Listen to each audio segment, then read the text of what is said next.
YouTube's hard, but hey, everyone had to start somewhere. What's up, y'all? I'm Jan, and I have been committing to ramping up this YouTube channel as well as some of my other YouTube video projects throughout the rest of this year. And here are 5 things that I've learned as I've tried to reboot my YouTube journey in the last couple months, and I really wish I thought about these more when I started. So let's get into it. First things first, YouTube is a huge commitment. As much as everyone says, hey, it's easy to get started, just start hitting the record button, start doing stuff, there's a lot to it. I've watched a ton of videos, I looked at guides online, I've even invested my money on online courses. And while it seems easy, there is a huge commitment in various different components. There is a huge time commitment. There are physical resources, like actually, getting a dedicated space to record your videos and actually spending some of your hard-earned money. And also, there is a big personal commitment as well. Let's break down these commitments really quickly. So time, I think it's pretty self-explanatory that you need to spend time for your YouTube channel. In this go-around, I've realized you need to spend a lot more time to get ramped up. Think about how much you need to invest in time to get a set that works. It took me a while to get this set. Even my earlier videos, you can see I've gone through various sets, or at least in the reboot, I've gone through a full gray backdrop. I tried to get lighting in the place I need to go. I need to get some fake plants and put them wherever, figure out the microphone placing, figure out, I know I wear glasses, so figure out where the light should be so it doesn't reflect as much my glasses, but it still does when I move my head. There's a lot to do on the time commitment side, and then when you even get that set, every video there's a time commitment. You got to think about your title, your thumbnail, what you're going to talk about. You need to think about how your editing is going to go. I'm going to talk about it in a future part of the video, but knowing your end from the beginning and making sure you have a basic vision of how the video is going to go. Physical resources. The reason I say physical resources instead of saying just money is you're going to have to dedicate physical space to shoot your videos. So I have taken basically half my office space to come up with this whole set, put lights down on light stands, figure out this table, figure out the microphone placement, figure out everything else that needs to go there. There is, a physical resource sort of commitment you need to put in there. Now, of course, money, if you don't have a phone that can shoot pretty decent video or that has some inconsistencies, you may need to invest in a camera. Of course, as you improve, you're also going to commit more money and resources to getting better gear and improving your production quality. So there's that as well. And the last commitment is a personal commitment. Of course, me just being here, I'm just committing myself to making these videos, but there's a lot of things that you need to consider. I'm trying to work on my public speaking, trying to make sure that I'm concise and I can enunciate as well as I possibly can. There is a lot that you need to commit to in improving yourself as you make these videos or as you continue throughout this journey. So there is a commitment. It's not just, hey, if I spend a bunch of money, then my videos will be really good, right? Or if I spend a lot of time, my videos are going to be really good. No, you got to actually commit some personal development to make it through here. It is essentially a business when you think about it. Even if you think of it as a hobby, there is some sort of, level of business that has to be done to make this work out. The next tip I have is don't overcomplicate getting started. I have struggled with this throughout the entirety of 2025 and realistically for the last half a decade, where I've tried to get started with YouTube. I've sat down, hit record, and started editing some of those videos, and I'm stuck. I can't do this. I made too many mistakes. Should I have scripted my videos? Should I have done more research? Do I need to do a full analysis of everything? I've recorded and edited the video, and I don't want to hit publish yet. Don't overcomplicate it. You're going to make mistakes. You're going to learn a lot.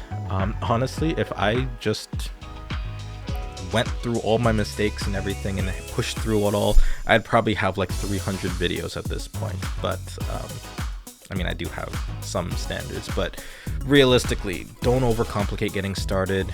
If it is good enough, probably ask some friends or family members to watch through your videos. I know it might be a bit cringe, but if it's good enough for them or if they got something out of it, then it's probably good enough for YouTube. Don't overcomplicate getting started. You're going to improve over time. And I wished that I could have pushed through some of my self-criticisms earlier on. So, there's something I learned there. There was something that I could have told myself when I was a bit younger. I said a bit younger, it could have been a year, 2, 3, 4, 5 years ago. It would have been, hey, draft an idea, think about what the beginning and the end looks like, hit record, and you know what? If you're done with the session, be satisfied with what you have, work with what you have, edit it, put it on there, and then if you have plans for improvement, work on it for the next video. The third thing I wish I would have thought about is knowing the end from the beginning. And it is kind of ironic, as someone who's in software development. In my job, there is the whole concept of a software development life cycle. There's a life cycle to everything. And in order to make a project work from beginning to end, you should know the end from the beginning. And something I've tried doing a lot in some of my videos is not knowing how I wanted to end a video, or I'm gonna throw the idea out there, hit talk or hit record, start talking about it, and hope it comes out in the end. It makes it so much easier when you think things through, at least coming up with an outline. You don't need to know the complete content that you're shooting, but remember that also, if you're working by yourself, you are the editor. You should have a vision of how you want to edit. One thing I'm forgetting when I do a lot of my videos is I don't have a thumbnail, so I usually just screen clip something, and some of my thumbnails are pretty cringe because I didn't come up with anything when I shot the video, and it's kind of jarring to shoot a thumbnail or get a thumbnail later on. Oh yeah, I guess something I would have taught myself earlier, or something I still need to work on, is remembering to come up with a thumbnail and title before you get started. Thumbnails are hard, and that's something I'm learning quite a bit when I'm trying to go into Canva and trying to come up with something. But titles also, I'm gonna think of an idea, or sometimes I'll think of an idea. It's like, well, that would have been a great title, but the rest of the video doesn't fit with it. Know your titles so that when you actually hit record and you start talking and ad-libbing and whatever, you have that title in mind, and it'll make sense. The title and the content will make sense together. Know the end from the beginning. Number 4, make things more comfortable for you. If you look at some of my, please don't, they're very cringe. If you look at some of my older videos, I'm trying to focus on making an interesting looking set. When I was much younger, or some of my earlier videos before I was in the dorm and everything, or even after I was in the dorm, my bedroom was my video set. There was no air conditioning, and it was dreadful to do recordings. Also, my work surfaces were very distraction prone, I guess. I work from my computer, and I'm like, oh, I'm gonna go watch this video really quickly. Seating is actually kind of important. For most of the videos that I've shot most recently, I was using this chair to do most of my recording. I have now switched to this office chair that I have owned for the last 5 years. It is way more comfortable. It cost me hundreds of dollars when I first purchased it, and I don't know why I didn't think about it earlier, because this also goes much higher than where I'm sitting right now, and my tabletop is pretty high. The reason that this is very important is it keeps you motivated. If you are in a more comfortable place in recording, you'll be more motivated to keep going. You won't have that mindset of, hey, I just want to get this over with. It'll be easier for you to, correct mistakes. In fact, I have gone through this take like 20 times, this whole part about being motivated, thinking about getting over it. And it's much easier for me to take a step back and, correct mistakes when I am more comfortable. Before, when I was sitting on this chair, it was painful. Also, on the topic of being comfortable with your sort of recording process and your gear, it'll be easier for you to shoot videos. I'm gonna talk about it in just a bit, but not thinking about autofocus, having a monitor so I can actually see myself, and having a teleprompter is also very helpful, depending on how you use it. Which leads us into my last tip. Absolutely do not worry about the gear at the very beginning. Don't even think about it. It's actually going to be a whole separate video unto itself. It's a whole rant that I have been thinking of for many years. Personally, I have been obsessed with gear in my entirety of being on YouTube. If you go back to some of my earliest videos, back when I was in high school, I was laser focused on, hey, I am shooting on this really crappy point and shoot camera. Hey, this webcam has 720p. Or hey, this phone shoots in 1080p full HD. That's awesome. Hey, I have this camcorder, it shoots in 1080i. I have this other camcorder, 1080p. Oh yes, I'm gonna go to DSLR, get that awesome bokeh effect, and it's gonna look super great. I have been obsessed with shooting in HD or Ultra HD. That's why I switched to Lumix cameras. I wanted to shoot in 4K. The thing that complicates it when you think about gear too early in the process and you still don't have everything figured out, it is going to slow you down like crazy. Figuring out how to get lighting set up correctly the first try. Having a camera that does not have autofocus and you move around a lot, it is a pain. I remember shooting with my Canon T3i and having to sync audio, and we didn't have all those AI tools back in the day. I was editing with Sony Vegas. It slowed me down like crazy back in the day, but you know, I pushed through it. Now that I have a full-time job, I have a house, and I have to worry about so many other things, I do not have the time to have to deal with all of that. Getting back into YouTube, if you could simplify your workflow, it is going to make things so much easier, and especially when you're getting started. Do not worry about the gear because your workflow is not solidified. You're going to complicate your workflow 20 times over.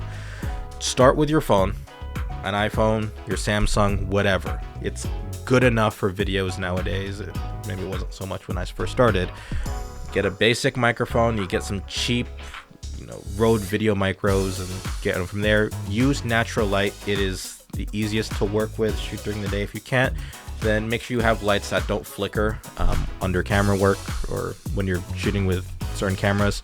Only when you get monetized, you get better, you have a team that actually knows what they're talking about, then you can worry about the gear, because at that point, you're just enhancing the workflow. You're not having to worry about every single little detail. You'll have other people to rely on. Don't worry about the gear to get started. It will hinder you like crazy. Actually, one thing that I've done, I'm actually going to zoom out just a bit so you have an idea of what I'm working with. There's a huge mess on my desk over here, so I'm trying to avoid it. This is what I'm working with. I have a computer screen here, I have a keyboard, mouse here, I have my microphone here, I have a bunch of different arms that are sort of clamped to this desk. And I have this piece of gear. I have also this for my overhead cameras. I have basically nailed down my workflow, but to get here was quite a journey. And I'll talk about this in my other video, but this is a Blackmagic Video Assist and works great as a monitor, and it will be a nightmare for you if you are thinking about using it for recording videos and you have no idea what you're doing. But I'll go into that in a future video. Just some closing thoughts. This YouTube journey is much harder than I thought it was going to be, but I'm still pushing forward, and I'm hoping to ramp things up as we go into August and being more consistent with uploading and coming up with ideas, and hopefully things will ramp up toward the rest of the year.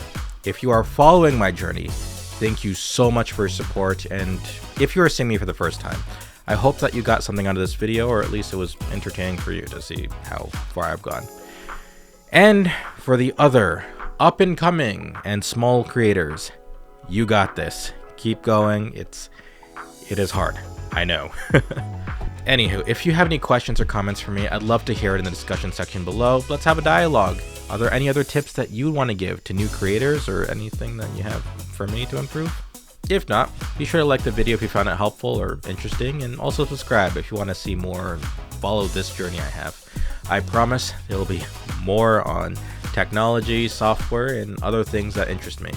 And also a random plug, if you're interested in anime conventions, be sure to follow my other channel, Anycon Network. That is also part of the series of channels that I'm doing here as part of my YouTube journey. So there's that. I did just finish editing a video and I scheduled it for release for tomorrow, so there's that. And that's it. This video is long enough. I don't want to bore you all to death.